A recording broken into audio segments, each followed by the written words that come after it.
વાણિજ્ય વ્યવસ્થા એટલે કે બીએ અથવા ઓસી એની અંદર 100 માંથી 100 માર્ક્સ કેવી રીતના મેળવવાના એના માટેનો આ વિડીયો છે. એટલે પ્રથમ પરીક્ષા નું માળખું કેવું છે અને 100 માંથી 100 માર્ક્સ મેળવવા માટે આપણે કેવી રીતે તૈયારી કરવાની એના માટેનો ખૂબ જ અગત્યનો આ વિડીયો છે. એટલે વિડીયોને ખાસ ધ્યાન આપીને આપણે સમજીશું. સૌ પ્રથમ વાત કરીએ, 5 વિભાગો છે. 5 વિભાગમાં વિભાગ એ જે છે એ 20 માર્ક્સનો છે, એટલે કે 20 એમસીક્યુ પૂછાવાના છે અને એના 20 ગુણ રહેવાના છે. સેક્શન બી એટલે કે એક વાક્યમાં જવાબ એને વીએસક્યુ કહેવાય. એવા 10 પ્રશ્નો પૂછાશે, એના 10 ગુણ રહેવાના છે. અને સેક્શન સી એટલે જે 2 માર્ક્સ વાળા પ્રશ્નો છે એ 2 માર્ક્સ વાળા પ્રશ્નો કેટલા પૂછાવાના એ આપણે જોઈ લઈએ. તો 2 માર્ક્સ વાળા પ્રશ્નો આપણને 17 પૂછાશે અને એકના 2 ગુણ એટલે આ વિભાગ 34 ગુણનો કહેવાય. પણ આ 17 માંથી આપણે લખવાના ફક્ત ને ફક્ત 13 જ છે. 17 માંથી કેટલા લખવાના છે? 13 લખવાના છે. ડી વિભાગ અને ડી વિભાગની અંદર આપણને કુલ 12 પ્રશ્નો પૂછાય અને આ 12 માંથી આપણે 8 લખવાના રહેશે અને 3 માર્ક્સનો એક પ્રશ્ન રહેશે. એટલે 3 માર્ક્સનો એક અને 8 લખવાના, એટલે આ વિભાગ 24 માર્ક્સનો થશે. અને છેલ્લો વિભાગ એટલે વિભાગ એફ, જે આપણને કેટલા માર્ક્સમાં પૂછાય? તો આપણને 5 માર્ક્સમાં પૂછાય. એટલે 5 માર્ક્સનો જ્યારે પ્રશ્ન હોય તો કેટલા પ્રશ્નો પૂછાશે એ જોઈ લે. તો કુલ 6 પ્રશ્નો પૂછાય અને 6 માંથી આપણે 4 લખવાના. એટલે કે 2 પ્રશ્નો ન આવડે તો પણ તમે 20 માર્ક્સ પૂરા મેળવી શકો આ વિભાગની અંદર.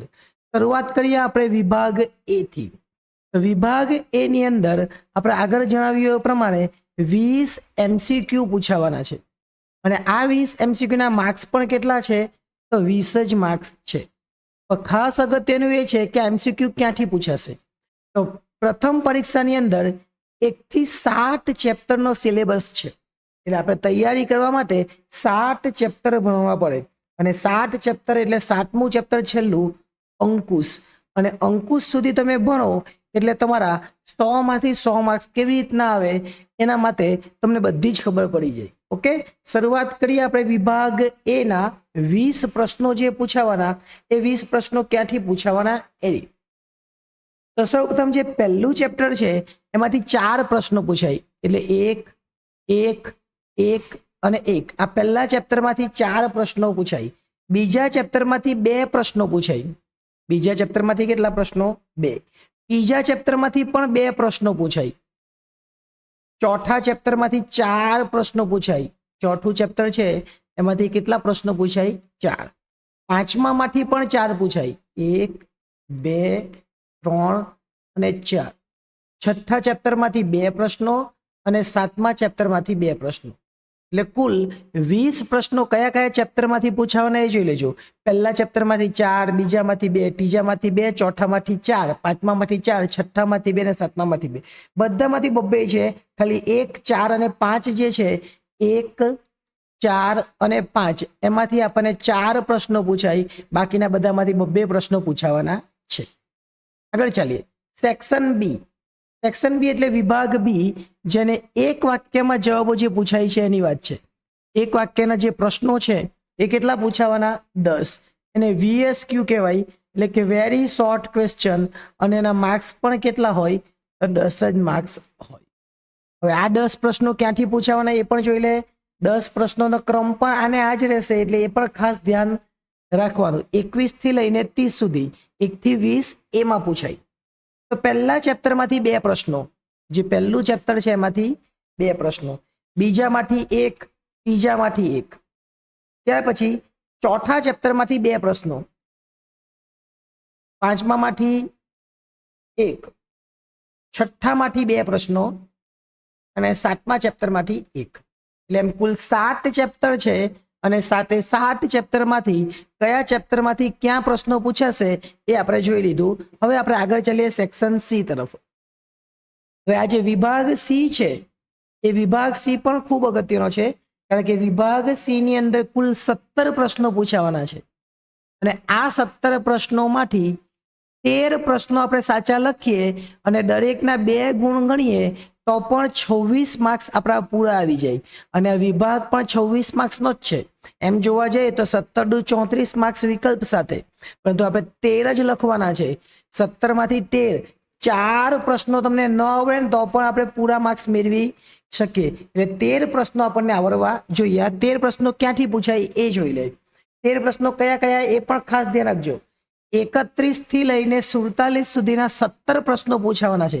કેટલા પ્રશ્નો? 17 પ્રશ્નો પૂછાવાના અને 17 માંથી લખવાના કેટલા? 13. 2 માર્ક્સનો 1 એટલે આ વિભાગ 26 માર્ક્સનો થવાનો છે. જોઈએ આપણે 31 નંબરનો પ્રશ્ન ક્યાંથી પૂછાય એ. તો પહેલા ચેપ્ટરમાંથી 2 પ્રશ્નો, બીજા ચેપ્ટરમાંથી 3 પ્રશ્નો એટલે 2 ને 3 વાર લખી દઈએ આપણે. ઓકે, ત્રીજા ચેપ્ટરમાંથી 2 પ્રશ્નો, ચોથામાંથી પણ 2 પ્રશ્નો છે. ત્યાર પછી 5મા ચેપ્ટરમાંથી 3 પ્રશ્નો છે. 5મું જે ચેપ્ટર છે એમાંથી 3 પ્રશ્નો, 6થા ચેપ્ટરમાંથી 2 પ્રશ્નો અને 7મા ચેપ્ટરમાંથી 3 પ્રશ્નો. એટલે આ રીતે આપણા કયા ચેપ્ટરમાંથી કેટલા પ્રશ્નો પૂછાવાના અને ક્રમ પણ આ જ રહેશે કે 42 નંબરનો પ્રશ્ન એ 5મા ચેપ્ટરનો જ હોય, 40 નંબરનો પ્રશ્ન એ 5મા ચેપ્ટરનો જ હોય, 31 અને 32 પહેલા ચેપ્ટરનું જ હોય. આ રીતના જ પરીક્ષામાં પૂછવામાં આવશે. સેક્શન ડી તરફ આગળ વધીએ. સેક્શન ડી ની અંદર કેટલા પ્રશ્નો પૂછાવાના? તો સેક્શન ડી ની અંદર આપણને કુલ 12 પ્રશ્નો પૂછાશે અને આ 12 માંથી આપણે 8 લખવાના રહેશે. એટલે 4 પ્રશ્નો આમાં પણ ન આવડે તો પણ કોઈ મુશ્કેલી નહીં. 3 માર્ક્સનો 1 એટલે 8 તાળી 24 માર્ક્સનો આ વિભાગ રહેવાનો છે. જો તમને 4 પ્રશ્નો ન આવડે ને તો પણ આપણે 100 માંથી 100 માર્ક્સ મેળવી શકીએ એમ છે, કારણ કે 12 માંથી આપણને 8 પ્રશ્નો આવડવા જોઈએ. ચલો હવે જે 12 પ્રશ્નો છે કયા કયા? આપણે તો 8 જ લખવાના છે. 12 પ્રશ્નો કયા કયા છે એ જોઈ લે. તો જે 48 નંબરનો પ્રશ્ન છે એ પહેલા ચેપ્ટરમાંથી, 49 પર પહેલામાંથી, ત્યાર પછી 50 અને 51 બીજા ચેપ્ટરમાંથી, ત્યાર પછી 52 અને 53 ત્રીજા ચેપ્ટરમાંથી, 54 55 ચોથા ચેપ્ટરમાંથી, ત્યાર પછી 5મામાંથી 1, 6થામાંથી 1 અને 7મામાંથી 2. આ રીતે કુલ 12 પ્રશ્નો પૂછાય અને આ 12 માંથી જેને ઓપ્શનમાં કરવું એને ઓપ્શનમાં કરી શકાય, પરંતુ આપણે અત્યારે ઓપ્શનમાં કરવાની જરૂર નહીં. આપણે બધું જ વાંચી લેવાનું, જેથી કરીને ન આવડે ને કોઈ પ્રશ્ન તો પણ સરભર થઈ જાય. એટલે 12 માંથી કોઈ 8 આપણે લખી શકીએ. આગળ ચાલીએ સેક્શન ઈ અને પછી આપણે કુલ ગુરુભાર પર જોઈ લઈશું. સેક્શન ઈ ની વાત કરીએ તો સેક્શન ઈ ની અંદર કુલ 6 પ્રશ્નો પૂછાય અને આ 6 પ્રશ્નોમાંથી આપણે 4 લખવાના. 1ના 5 ગુણ છે એટલે આ વિભાગ એ 20 માર્ક્સનો થવાનો છે. એટલે કે 20 ગુણનો આ વિભાગ છે. આપણને 2 પ્રશ્નો ન આવડે ને તો પણ આપણે પૂરા માર્ક્સ મેળવી શકીએ એમ છે. 6 માંથી આપણે 4 લખવાના છે. હવે 6 પ્રશ્નો ક્યાંથી પૂછાય એ જોઈ લે. તો કુલ પ્રશ્નો કેટલા છે? 6 એટલે કયા કયા? 60, 61, 62, 63, 64 અને 65. આ પ્રમાણે જ એમાં પણ ક્રમ હશે. એટલે પહેલા ચેપ્ટરમાંથી 1, બીજા ચેપ્ટરમાંથી નહીં પૂછાય, ડાયરેક્ટ ત્રીજામાંથી 1, ચોથામાંથી 1, 5મામાંથી 1 અને 6થામાંથી 2. 7મામાંથી પૂછાય નહીં. એટલે બીજું અને 7મું ચેપ્ટર આપણે ન તૈયાર કરીએ ને તો પણ આમાં ચાલી જાય. અને આ પ્રમાણે જો આપણે તૈયાર કરીએ તો આપણું સેક્શન ઈ સુધીની બધી જ વસ્તુ ક્લિયર થઈ જાય. હવે વાત કરીએ સેક્શન એ છે. આ section A, B, C, D તમારી 20 MCQ પૂછાવાના અને ઓપ્શન સાથે પણ એ 20 જ રહેવાના છે. એટલે એના 20 ગુણ જ રહેશે. 10 એક વાક્યમાં જવાબ, ઓપ્શન સાથે પણ એ 10 જ રહેવાના છે. હવે અહીંયા આપણને કેટલા પૂછાના? 17 પણ લખવાના 13 એટલે 13 દુ 26 કરેલા હતા, પરંતુ ઓપ્શન સાથે 17 પ્રશ્નો એટલે 17 દુ 34 થવાના. અહીંયા 12 માંથી 8 એટલે 8 તાળી આપણે 24 કર્યા હતા, પરંતુ 12 પ્રશ્નો એટલે 12 તાળી 36 માર્ક્સનું થવાનું. એ જ રીતના અહીંયા 20 માર્ક્સ, પરંતુ 6 પ્રશ્નો એટલે 30 થવાના.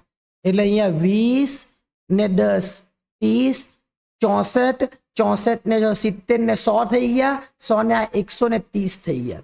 એટલે આખું પેપર જોવા જઈએ તો 130 માર્ક્સનું પેપર હશે અને એમાંથી આપણે 100 માર્ક્સનું પેપર લખવાનું.